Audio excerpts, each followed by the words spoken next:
Hello and welcome to the second in this series of Anthropology Communicate seminars, which are organised by the under the auspices of the Anthropology of Policy and Practice Committee of the RAI. The idea behind these series of seminars is really to sort of highlight the sorts of perspectives and knowledges that anthropologists can offer to policymakers and decision makers. To sort of offer advice and get into debate about those forms of communications, how best to communicate, how to communicate with a range of audiences and contexts and in different settings, and also to sort of raise some of the pitfalls involved in engaging with policymakers and practitioners, to consider how they might be avoided. So today's session, really happy that this second session we have two brilliant speakers, both anthropologists. I'm not sure if that's true of Abbi, but certainly true of Emma, who are going to talk to us about how anthropology communicates with UK parliamentary select committees. As I say, both possess a wealth of experience on this topic as both producers of evidence to parliaments, but also as receivers of that evidence, both participants and observers in the work of the UK Parliament. Our second speaker is Emma Crewe, who's been researching the UK Parliament since 1998, writing two groundbreaking ethnographies, one of the House of Lords, one of the House of Commons, and the work of MPs. She's also written a book on the expenses scandal, and next year her book titled An Anthropology of Parliaments, Entanglements in Democratic Politics, an overarching view which draws perspectives on parliaments and legislatures from around the world, but also includes Emma's reflections on her own experience of giving evidence to a UK parliamentary select committee. We'll be hearing from Emma in a moment, but first, Abbi Hobbs. Abbi is the head of social science at the Parliamentary Office of Science and Technology, or POST, in the UK Parliament. For those of you who haven't heard of POST, it's an office that's set up to supply trusted and impartial analysis to the UK Parliament, both to the Lords and the Commons, to bridge the gaps between research and policy. As a senior research associate at UCL, Abbi has also studied the use of research evidence within parliamentary debate and scrutiny. So we couldn't have two better speakers for this.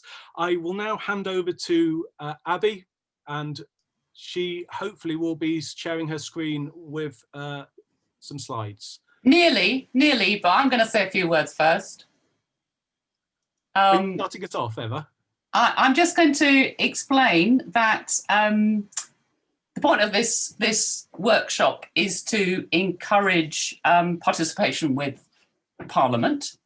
But also, I'm just musing, actually, that the difference, I think, between Abbi and me, I'm an anthropologist, Abbi is a sociologist, but I think of her as an honorary anthropologist.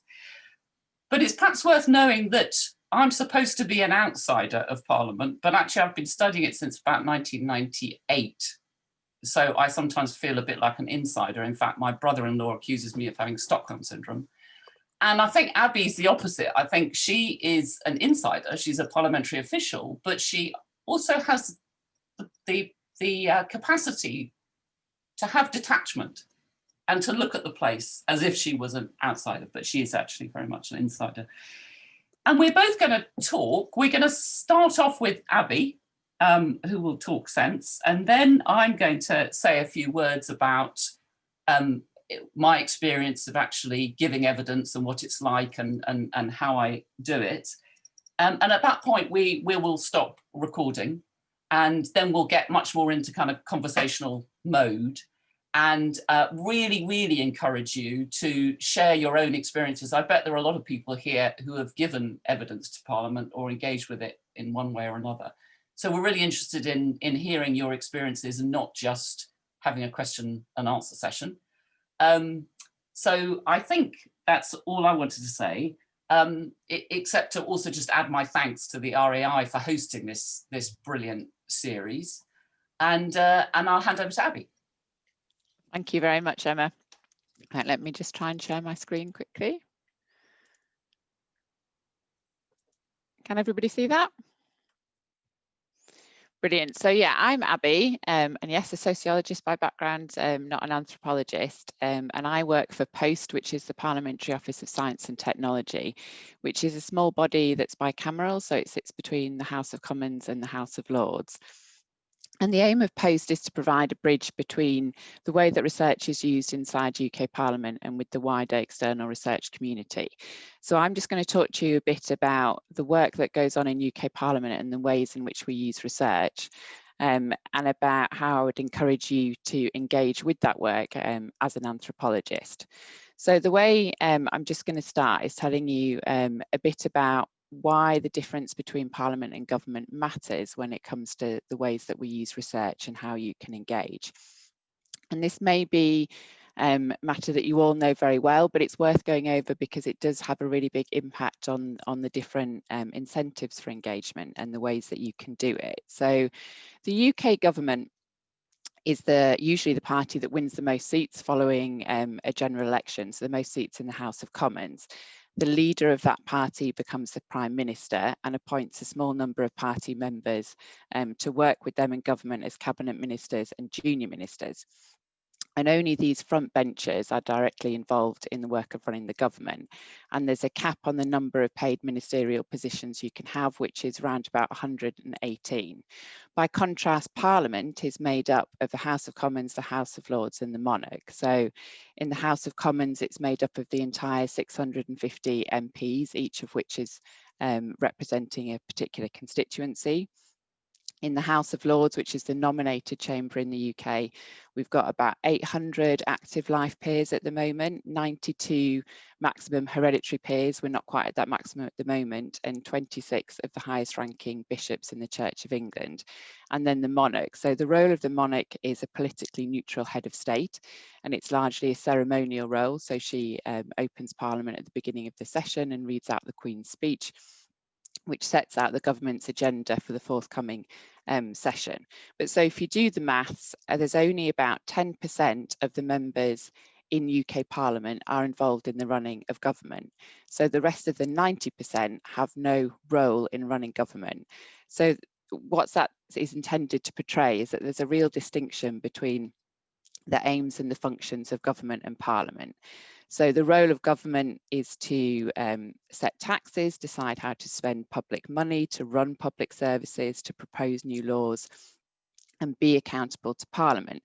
Whereas the role of Parliament is to represent the people, and it does this in a number of ways. So it checks and challenges the work of government, it passes legislation, it debates the important issues of the day, and in the House of Commons, it checks and approves government spending.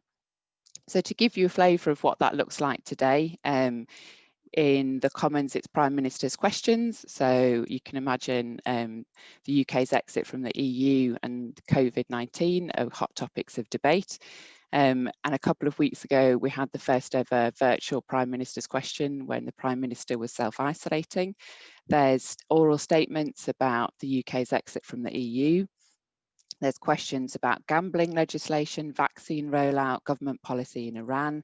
There's debates around government procurement during COVID, accessible and inclusive education for children with disabilities, lots of legislation around the UK's exit from the EU, and a private member's bill on sexual exploitation. And then I'll come back to what's going on in select committees in a minute. But so just thinking about why engage, so thinking about that distinction between the aims and the functions of Parliament as opposed to government, we would encourage researchers to go to government if what they want to do is to shape draft legislation before it's come into Parliament. So when they're first thinking about what that legislation might look like.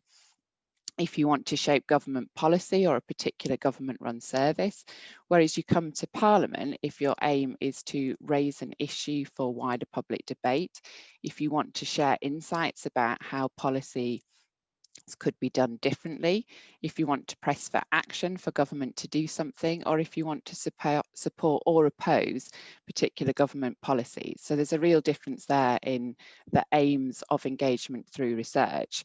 So there's a number of kind of different reasons that you might want to engage with Parliament specifically as opposed to government. So a key one is democracy. So if you want to support Parliament to hold government to account effectively, then parliamentarians need access to the best available information and research and insights, no matter where that comes from. And research from all disciplines is a very important factor in shaping their considerations. But it's also something that we encourage people to do for their career development, so it can help to raise the profile of your research and broaden its dissemination.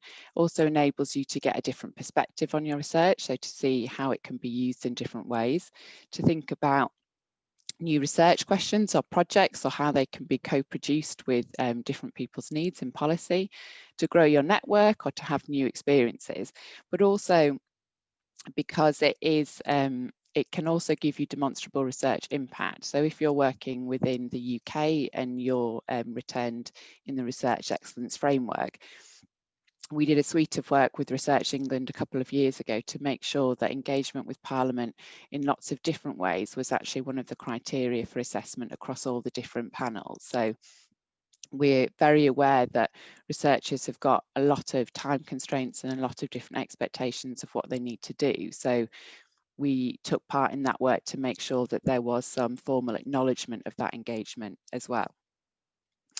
So I'm just going to move on now to show you who uses research in the UK Parliament. So the way that I've broken down this chart is that at the top, so the select committees, the libraries, legislation and post, that's to do with the administration or the House services, and everybody that works officially in Parliament is under an obligation of political impartiality.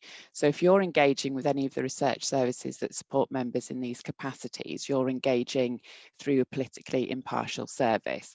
Whereas at the bottom, individual members, their researchers and their affiliations in all parliamentary groups are political. So it's something to be aware of, because some researchers feel more comfortable engaging with Parliament through politically impartial services, and some researchers feel more comfortable or would like to engage directly with members. So it's just something to be aware of.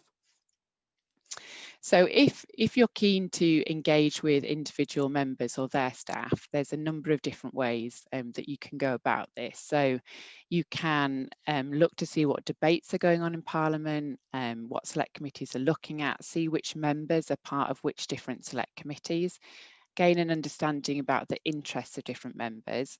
If you're thinking about the Commons, then think about whether there's a constituency angle. So you might be researching something that shows a particular way of doing things in rural areas as opposed to urban areas. So that would help you to understand which members might be interested for those reasons. And you can offer to brief members and their staff on particular areas. You could encourage them to table a question or to make a particular amendment to a piece of legislation that's going through. And another way you can engage is through the all-party parliamentary groups. So these are informal groups of MPs and peers that are focused around particular subjects or countries. So there's in excess of 600 APPGs. So you can look online and see what all the different groups are. And if you're researching a particular area, it helps you to see which members are active in those areas. And APPGs also often hold events and produce reports and things like that, and we'll be looking for people to engage with specifically around there. So that's a good way of establishing what the interests of members are. If you're interested in engaging with the House Service as a politically impartial institution, then one of the ways is through the libraries. So there's a library service in the Commons and in the Lords. In the Commons, there's about 80 members of staff who are specialists in different policy areas. In the House of Lords, there's about 20 members of staff who generalise across all different policy areas. The work of the libraries is kind of threefold. So one is to answer queries from individual members about absolutely anything to do with their parliamentary work, and that's non-FOIable. So that's the only kind of part of work that isn't in the public domain.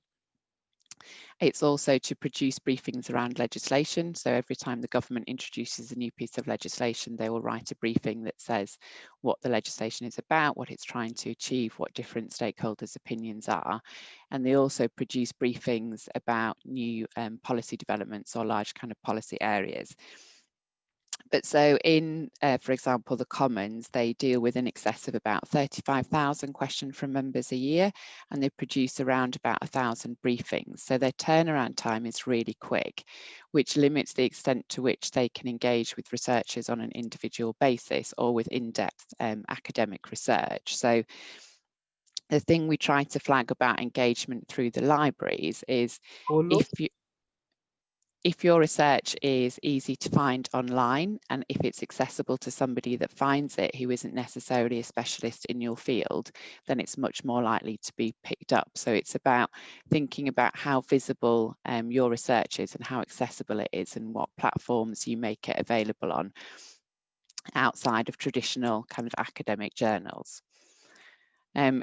So I'm in POST, so POST performs a number of different activities to try and support the use of research across Parliament, and I can talk more about that at the end if you want to, because we're also involved in trying to pilot new and innovative approaches to engaging with researchers to increase diversity. So there's lots of work that we've got going on at any one time that isn't the usual, but the mainstay of what POST is best known for is around producing policy briefings on different areas that summarise the evidence in that area, including the academic evidence, and provide an overview of stakeholder opinion in that area. So we are always looking for academics to speak to us about particular areas. So for example, at the moment, we've got work on around obesity, biodiversity, screen time, lots of different areas.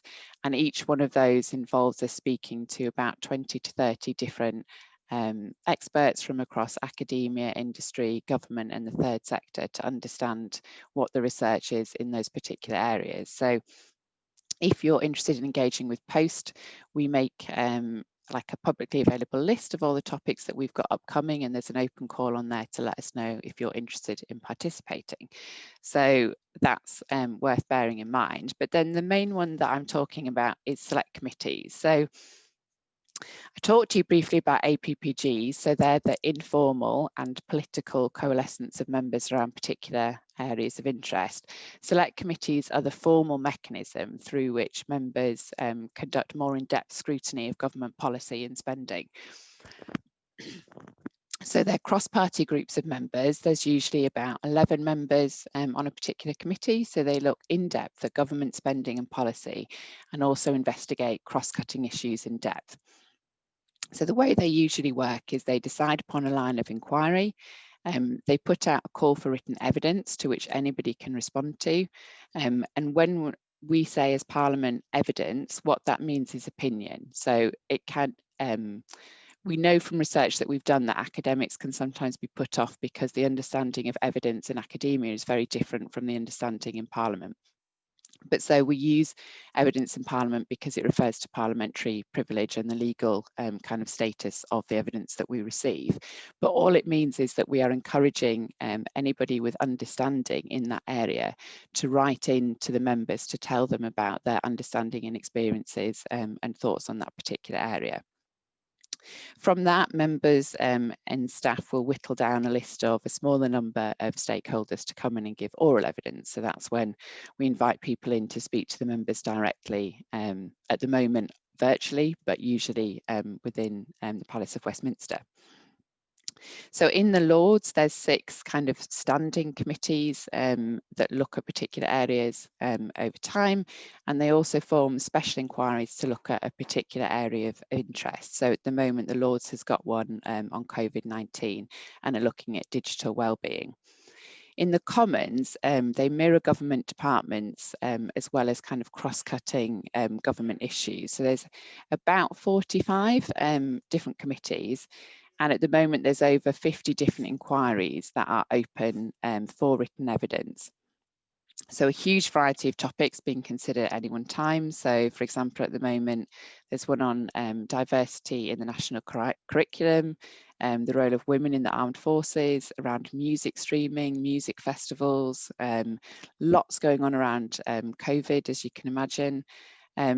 And there's also any day of the week you'll find, or mainly on a Tuesday and a Wednesday, but that there'll be oral evidence sessions for those inquiries. So today there's a number around COVID, so you can tune in and watch these if you want to do so. So there's around lessons learned from COVID to date, around the Department of Work and Pensions response to COVID, the economic impact of COVID and constitutional impacts.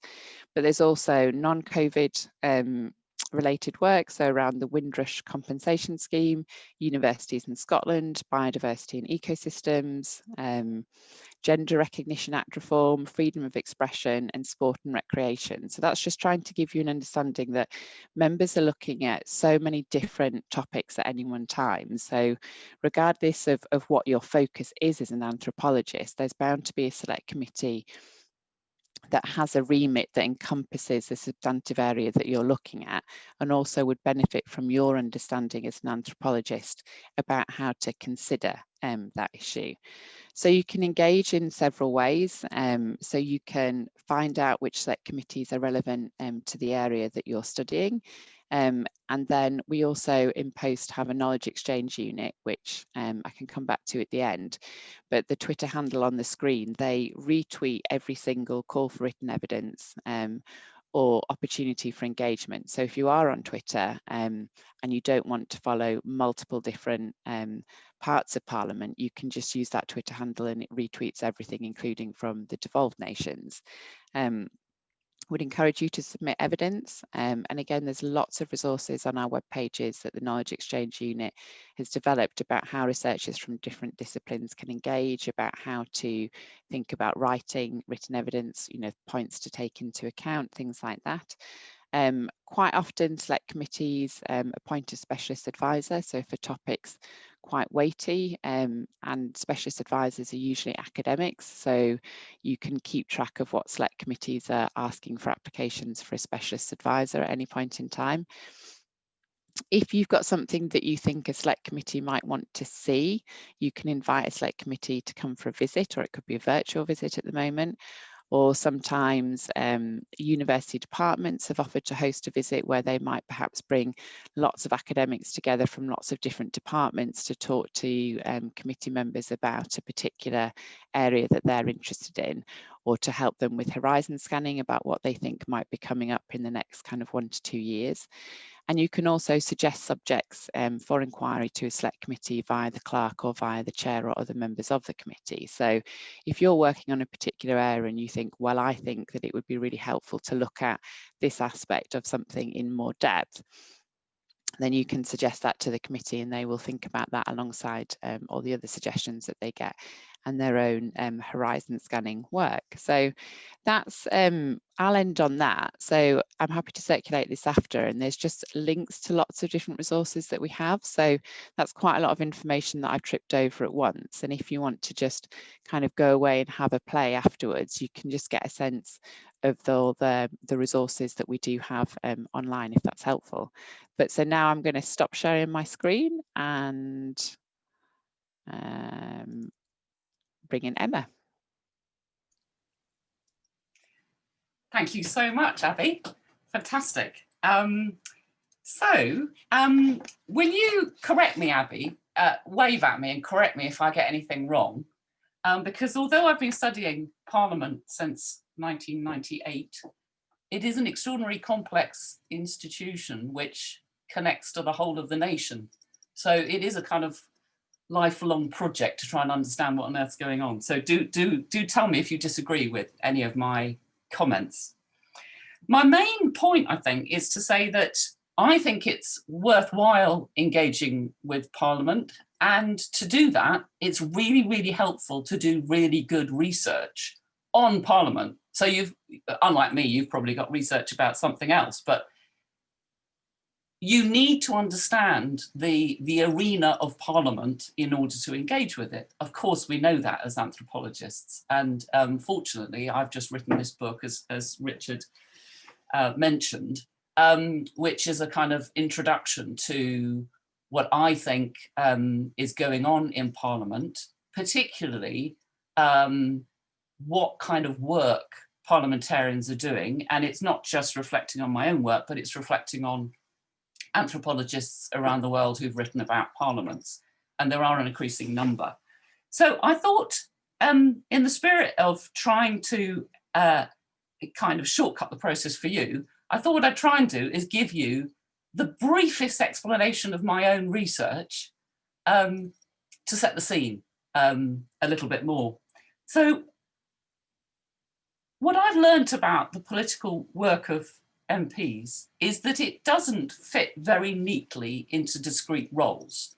So usually political scientists divide the work of MPs into sort of functional areas, but that doesn't actually work very well, because the everyday lived experience of MPs doing politics means that even more than the rest of us, they are jumping from one political cause to another, from one audience, from one group in which they may be talking to their foes, to another group where they may be talking to their allies.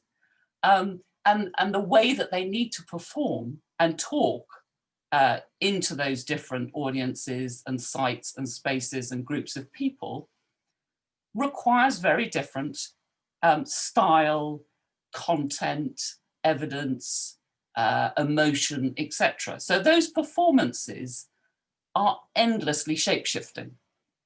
And what is interesting to me about politicians is, and I think this partly explains why we resent them, the political work that they're doing is not completely different from the political work that we're all doing in our organisations. SOAS is intensely political, and we do political work in SOAS. We find allies and we try and undermine our opponents. We mind desperately about bringing about certain changes within SOAS, and we organise with others to try and get things done. We do politics, but the difference for politicians is that there's more at stake, particularly obviously if they're one of the 10% who's in government. But even people in opposition can have quite a lot of influence over things that then affect the whole nation.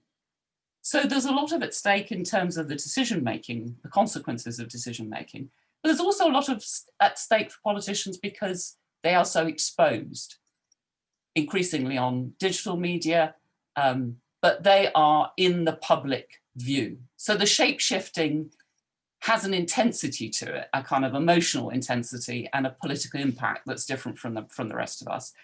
But we all do have a bit of politician in us, unless we are extraordinarily isolated from organisations. So that's the first thing I want to say about politicians. When they're shape-shifting from one thing to another, part of what they're doing is, as I say, is moving from one site to another site. So they might be going from their constituency on a Monday morning into the debating chamber on Monday afternoon. They will be very often a member of a select committee if they're not on the front bench. So backbenchers don't have either government position or opposition front bench position. And a lot of them sit on select committees, and they will often sit weekly, and it's well worth understanding the rhythms of their work, including the rhythms of select committees. There's a regularity to when they sit, and you can very easily find out these rhythms by going on the select committee web pages. So there are continuities about the work of MPs, and select committees provide some of that continuity. It's the same group of people, the same membership, at least for a while. It changes because one of them might get promoted, so then they have to go off and sit on the front bench. But there is some continuity about who sits on those committees, and they do come from all political parties, and very significantly, they are elected in a rather complicated way that Abbi and I can explain later if you're interested, but it's very, very significant that the chair of the select committee is elected by the whole House. When they were appointed by the whips, they had far, far, far less clout, but they now feel they've got a sense of legitimacy. And partly for this reason, select committees have grown in influence massively over the last decade or so. And you can see this by how much media attention they get. So they even get to the news. But like everything in Parliament, there are hierarchies. So there's a hierarchy of select committees. And I won't, while we're being recorded, be so controversial as to explain what I have heard as of course, like any ranking, it's a little bit contested, but there is a ranking which I can reveal later. And this does affect the behaviour of select committees a lot, because the higher it is in the rank, the more media attention it gets. And of course, the behaviour of any human, but including politicians, is very different when the media spotlight. If you've got Laura Kuenssberg sitting there listening to you on the select committee, it makes a very big difference to their behaviour, and it makes a very different experience if you're giving evidence to them. I want to pick up from where Abbi left off with saying something about how evidence is conceived of within select committees. There are two forms of evidence which are treated as kind of sparkly, dazzling, exciting, and highly credible forms of evidence within select committees. And it's the evidence that is either seen as or is like legal evidence or scientific evidence.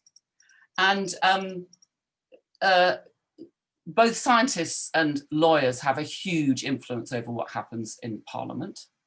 And the experience of sitting in a select committee, if you're giving evidence, or watching them, is, you will have already noticed, very legalistic. So the language they use when you're giving evidence, you're called a witness, and they do inquiries, and they behave in a rather legalistic way, and the formality is often court-like. So you're often asked questions, and you can almost feel like you're being interrogated. And what's interesting is that, of course, that's necessary, in my view, when they are taking evidence from somebody that they functionally are supposed to scrutinise, like a government minister or a very senior official. But when they're taking evidence for academics, I think they sometimes forget that they don't need to be in this rather quasi-legalistic framework or culture, if you like. And so you can still be treated rather roughly as if they're holding you to account and scrutinising you.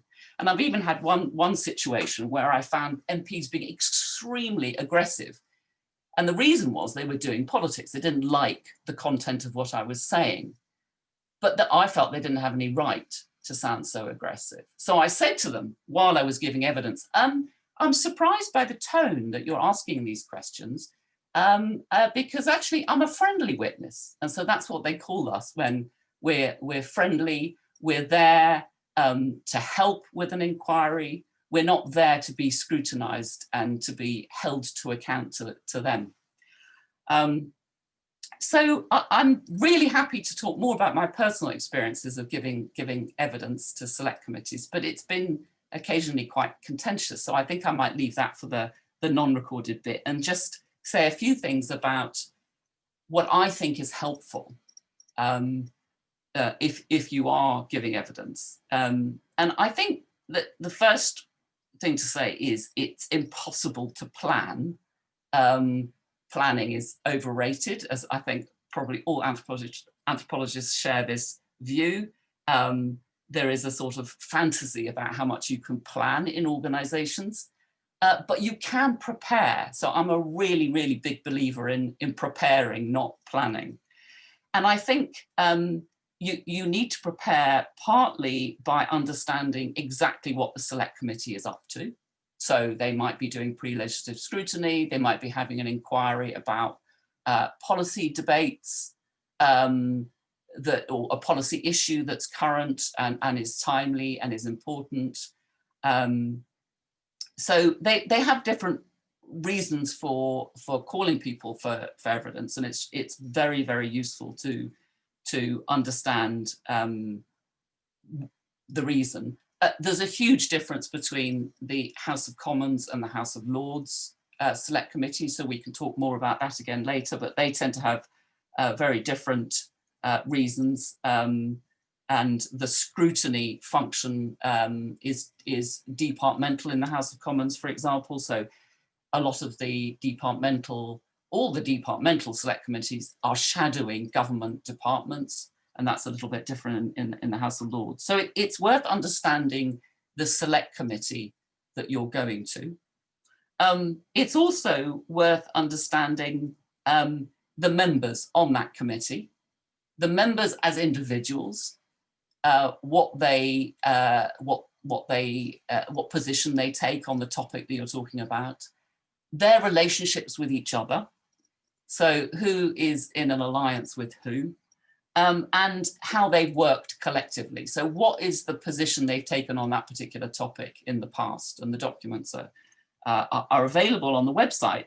But you can also talk to the committee staff. Probably the most important thing that I discovered over time was that you can talk to the committee staff. And of course, in my case, because I'm doing ethnographic work with Parliament pretty much continually, I make friends with these committee staff, and that's hugely helpful. What you can't say is what you want to say, which is, can you give me a kind of ethnographic review of the politics of this committee? You can't say that, because officials need to give the appearance that they're not political, not even political with a little p, never mind party political. So you can't say that, but you can ask subtle questions about what is going on. You can try, for example, can you tell me anything that's contentious that's going on at the moment? You know, have the committee considered this area of evidence? Do you think there's any area that would be particularly helpful for me to dwell on? And the more that you know a committee member of staff, and the more they can trust you to understand what they're saying and to be discreet, the more they will tell you. Getting very practical, just to finish off with some really sort of practical advice, Abbi mentioned that very often you start with written evidence. So often an inquiry will call for written evidence first, and that will often give you the link so that you can go and have a really, really close look at the terms of reference of that particular inquiry and really do your research. It's really important to stick to their rules. They give you guidelines about things like word lengths, but actually some of the rules are kind of stricter than others. So there's also a confusing kind of flexibility. So you should stick to the format and having an executive summary and things like that, and numbered paragraphs.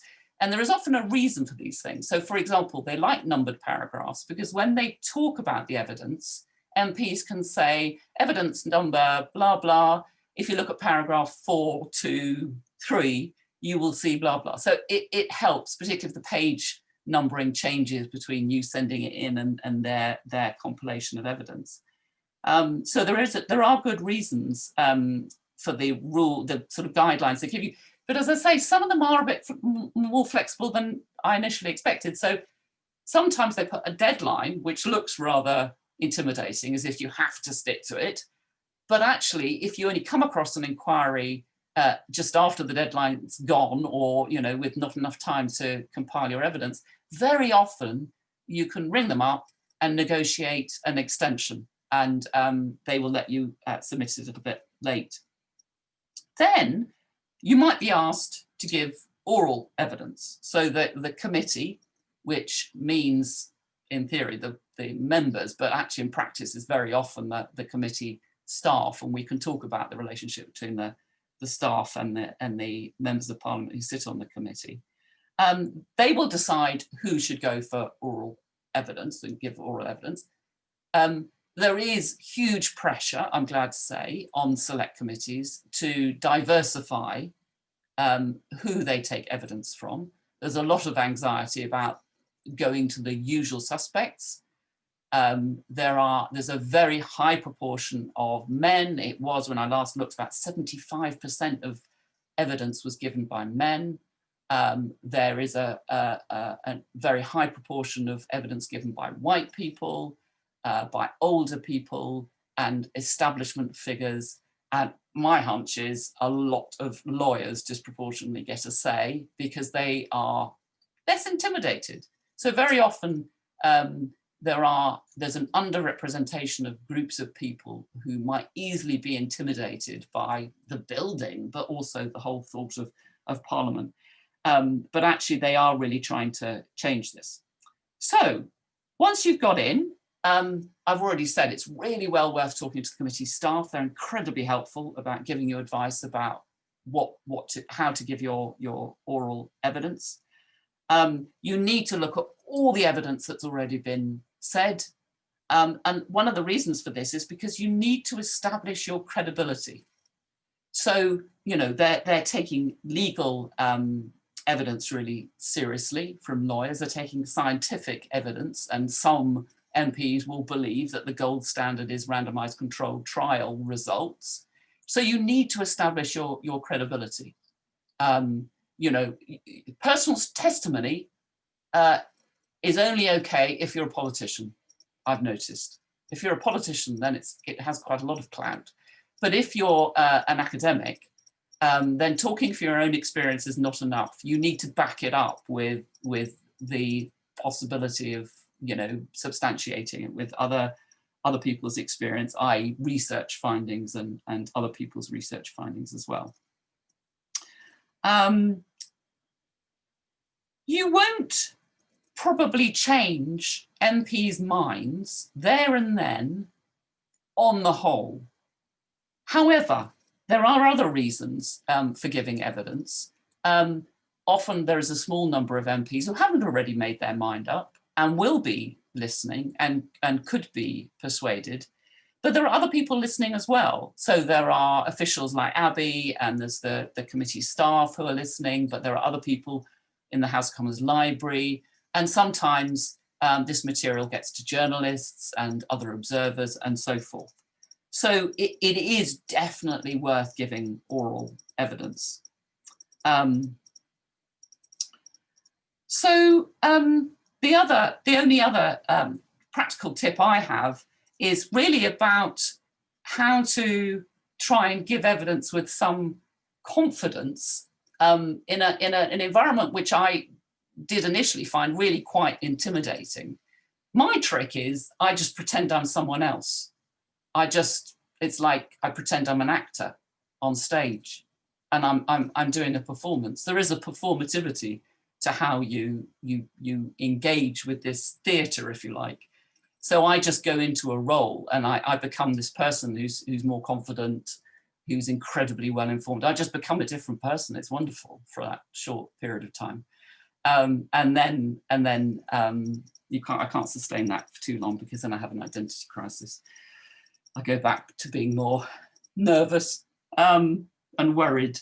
So finally, what can I say about what this is like for an anthropologist and what are the problems? And I imagine that we might talk about this. So please do think about what you would like to say, comments or questions in this area. So this area is, why is it particularly difficult for anthropologists to do this? And why might we be reluctant, but how might we overcome that reluctance? And one of the problems is that we really love specificity. We understand the world as being embedded in context, localized contexts. We see it as endlessly changing. So we do struggle to generalize. At least we don't like simple generalizations. We like to take our time to build them up. So I think we have to kind of edge towards generalizing more than we might otherwise be comfortable with. And we can do this partly by teaming up with each other. So of course, the power of collectivities is always there, and we can say a lot more when we can join up different local specificities. So collaboration is absolutely vital.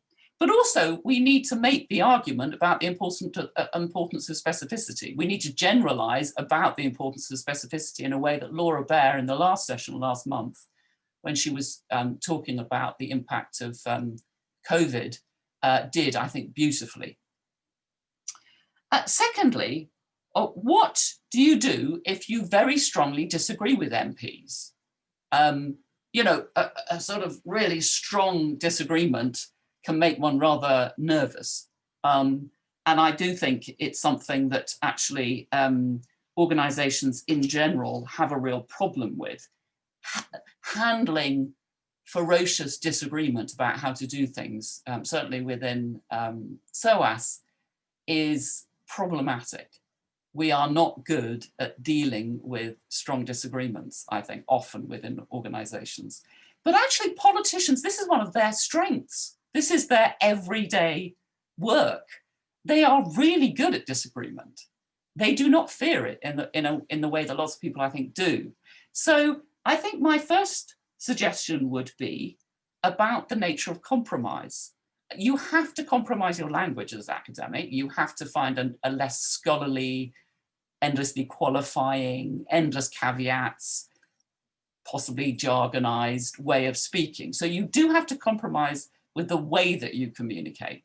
But I would say you don't necessarily compromise with your research findings, even if you think that the MPs will strongly disagree with them.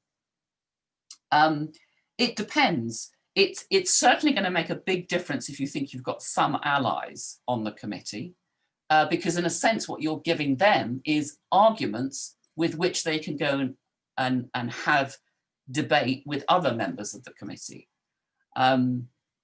But if you think you've got no allies in the committee and what you're saying is really, really going to be terribly difficult for them to even take on board, then I think what I've done in the past is tried not to be too ambitious. I've taken an aspect. So for example, when I've given evidence to select committees about evidence, I have zoned in on the hierarchy, the kind of hierarchy of evidence that I think that they default to and why I think that is. So there are millions of things I would like to tell them, but I zone in on one thing because I feel like I might have more impact if I'm saying something which is a little bit unfamiliar. And the other thing, I suppose, sorry, this is terribly obvious, but the fewer allies you have, the longer your campaign is going to have to be. And actually, I think we should think of engagement with Parliament as I think of it as a very, very, very long campaign. It might take years to have impact, but it's worth it because eventually you will make allies and it will pay off. And finally, what if you think MPs might misuse your research? So if you're really uncomfortable with what might happen, then I think one has to think very carefully. And I think, again, this might be a good topic for conversation. If you rely on the MPs to be discreet, my advice would be don't. They are not discreet. They are never discreet. They are incredibly indiscreet. Gossip is absolutely essential to making political work happen. It's got far, far worse. Discretion really scarcely exists anymore. Everything goes on Twitter, or if they don't want to be caught out being indiscreet, then certainly things will be passed on, often for very good reasons, because they get very, very caught up and very, very passionate about their political causes. But if they are going to push their political cause successfully by being indiscreet about something you've told them, there is that danger. So don't expect discretion from MPs. And I would also say, for the similar kind of reason, don't forget that there is that terrible temptation for politicians to distort what you've said, sort of repackage it, twist it, distort it, and use it for their own purposes, because they get, as I say, so caught up with their political causes. So I suppose my rule to myself is, if I think some kind of distortion could cause harm, direct harm, for example, to my fellow researchers, then I will be extremely cautious. So particularly if I think that the distortion may lead to harm to others, then I'm more cautious. If I think I'm taking a risk about my own reputation, say, well, then I'm, then it's a bit easier. So to conclude, if I have one thing to say about how to give evidence, I think it's to stress the importance of doing research. And by the way, everything I have said is up for potential change, because Parliament is continually changing, like any organisation. So I think we should stop the recording at this point, and then move into a more conversational mode. I think, Emma, yes, we are planning to move into that conversational mode in a minute, but can I just check first, Abby, if you want to add anything to what Emma's said before we stop the recording? Yeah, so I'll just follow up on a couple of points. So I think it depends what background you're all coming from here, but so I think Emma speaks from the perspective of an anthropologist of Parliament, which gives quite a different perspective to if you are an anthropologist, say, looking at education or welfare or any other number of subjects, and you want to engage with Parliament as a policy partner, as an institution, rather than you are trying to understand and challenge its processes and its cultures as an organisation itself. So I think they're really different. And I just flag that I think the way you approach it is quite different. And then also, building on what Emma is saying, Emma's focused a lot on oral evidence. So I would just emphasise that what is core to every single select committee inquiry is that they will put out an open call for written evidence to which anybody can respond to. And Emma was talking about the priority given to scientific and legal expertise, but actually one of the key groups that select committees want to hear from is people with lived experience. So actually public engagement plays a huge role in select committee inquiries, and has increasingly, its importance has increased a lot over the past couple of years. But so if you're only a very small number of people get invited for oral evidence. So if you haven't engaged with Parliament before, submitting written evidence is the way that you would start. So that would be your first step. And as well, Emma said, you can often push the deadline and actually get it in after, but actually I'd really encourage you to get it in early rather than at the deadline, because as written evidence comes in, the staff are going through that evidence and reading it and briefing the members week by week, saying, this is what seems to be the key issues, these stakeholders have talked about this, those stakeholders have talked about that. And when Emma was saying that when in oral evidence, you'd be unlikely to change the minds of members, you have a lot of opportunity to influence the considerations of members before it gets to oral evidence. So the earlier you get written evidence in, the more opportunity there is for members to actually reflect on that and consider that in depth and in private before it gets to the oral evidence sessions, which, as Emma is saying, is more of a public opportunity to get particular points of view on record in the public domain. So when you are looking to suggest people to members for oral evidence, you would be concerned to make sure that you've got a balanced panel. So you've got different sectors, you've got different points of view represented, so that they have an opportunity in the public domain to make those records out there. But so really do think about written evidence and don't just focus on oral evidence. If you get invited for oral evidence, please don't think of it as a scary opportunity. So that the way Emma describes it, I think it sounds quite daunting. And actually, there's been a load of work go on in Parliament in the last couple of years, and particularly in the last year, following a big inquiry by the Liaison Committee, which is the committee of all the chairs of all the select committees. So the Commons Liaison Committee did a big inquiry into the effectiveness and influence of select committees. And the key theme that came out of that was around diversity across all the different forms of engagement that a select committee do, including research and its engagement with the public. And it was already the case, but now it's absolutely standard that if you were invited to give oral evidence, the committee staff would offer to walk you through it on an individual basis. So if you perhaps had submitted written evidence and then you suddenly get an email from someone on the committee saying, actually, we're doing an oral evidence session on this, would love it if you came and spoke to the committee, could you do that?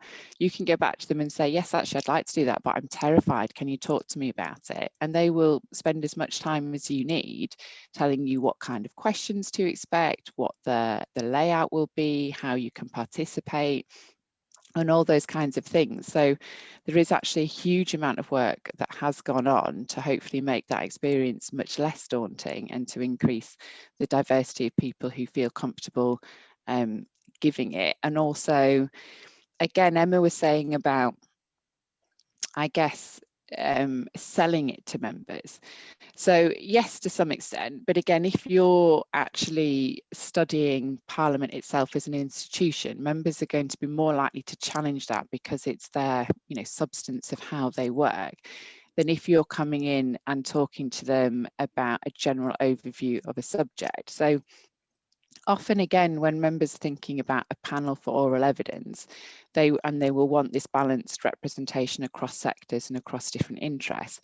We often orient to academics to give us an overview of an area based on not just their research, but based on their understanding of the subject area and other people's research as well. So, for example, you might have an academic who you know is actually really solid and can say, let's take something like inequality in education. We know this is a problem, we know that is a problem, things have happened here and that had this kind of effect and it didn't have that kind of effect. And then you can ask them about their individual opinion as to where it should go next or where policy attention should be focused. But actually, some of the value of having an academic in is that they can bring that objectivity or impartiality that a background in research and research evidence can bring, which isn't to say that there's not, you know, that research is politically neutral, but there is a difference between directly engaging in politics and presenting a body of research that is based on particular methodological approaches that bring it a particular kind of robustness, if that makes sense. So I would kind of end there for the conversation. Great, thank you, Abbi. And can I respond to the response very quickly, Rich, before we turn the recording off? Recording. I think that's really exciting, actually, about and it's true, I'd forgotten that there's been this shift towards more respect towards kind of lived experience. And I agree with you, Abbi, but I would still say that when it's framed like that, and with those committees that have done some work on taking the lived experience of particular groups of people more seriously, so if they're talking to young people about education, for example, then yes, I agree. They've always taken people relatively seriously if it's framed like that, and much more so in recent years. But I would still argue that if you're an academic talking about, say, international development, and you're an international development practitioner, you have to be a bit careful about not just relying on your personal experience, your personal lived experience, if you like, because you need to sort of position yourself as an expert who knows about a larger constituency group, if you see what I mean. And that also links to the importance of doing research about Parliament, even if you're not advising about Parliament. So what I was saying was not that only that people who are advising about how Parliament should be run should do their research well, but that if you're going, like I've given evidence to the International Development Select Committee, and I've watched the Justice Committee avidly when following a particular bill, you know, any select committee needs to be understood as a little tiny kingdom or a little kind of mini organisation, I think, if you want to give evidence to it. But I agree with you about overstating it being kind of intimidating, but I do think that anything is a bit difficult if you're doing it for the first time. So I suppose perhaps I'm particularly speaking to people who are thinking of doing it for the first time, and want to know, well, how would you prepare if you were going to try and make yourself feel a bit more comfortable about it? Yeah.